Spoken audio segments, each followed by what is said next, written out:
Recorded Books and One Click Digital present Reforming the Viscount by Annie Burrows, narrated by Jilly Bond. Chapter 1. Who is that man you are staring at? Rose's question snapped Lydia straight out of her state of heart-fluttering, dry-mouthed, weak-kneed tumult. I was not staring at anyone. She'd managed to remember she was supposed to be setting an example for her stepdaughter, and behaved with as much circumspection as she'd ever been able to achieve at the age of 18. She'd watched him surreptitiously, in a series of thirsty little glances, knowing that gazing at him directly, with her heart in her eyes, would be fatal. Though not only for herself this time round. Poor Rose had enough to contend with during her first season, without the behaviour of her stepmamma adding fuel to the fire. So far, people were treating her as though she was a perfectly respectable widow. To her face, at least.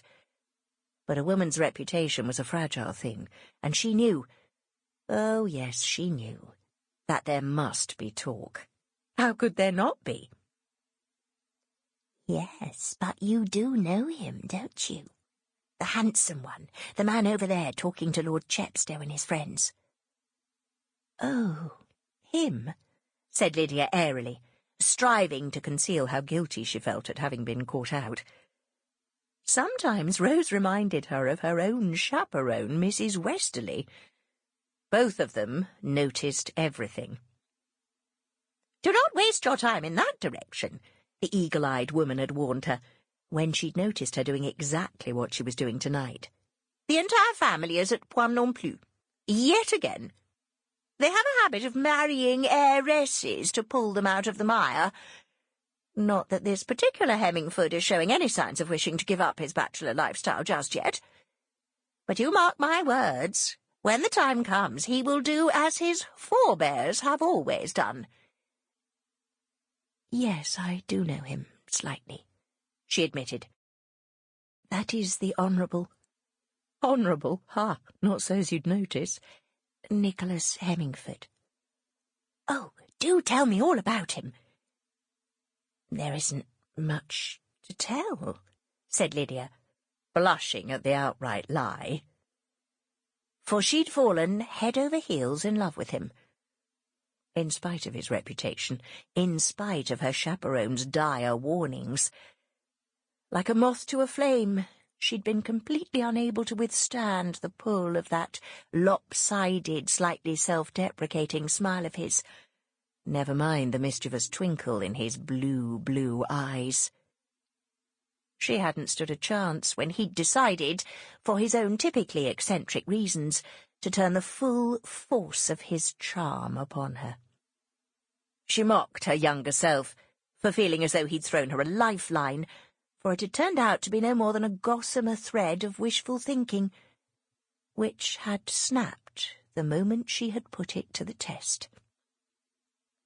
I danced with him once or twice during my own season, she told Rose, striving to make it sound as though it had been a trivial matter. And you have never forgotten him, observed Rose with typical astuteness. No, she sighed. And then, because if she didn't give Rose the impression she was being open with her, she would never let the matter drop until she'd wrung the very last ounce of the truth from her, she admitted, he is not the kind of person one forgets. He is so unique. Really? In what way? Well, for one thing, he was an incorrigible flirt, she said tartly. I used to watch him regularly reducing the prettiest girls in the room into giggling, blushing confusion, then saunter away while they all sighed after his retreating back. Usually straight over to the plainest, most unprepossessing of the wallflowers drooping on the sidelines, where he would make her evening by leading her into a set of country dances. Well, that was kind of him. When Lydia frowned, Rose added, wasn't it?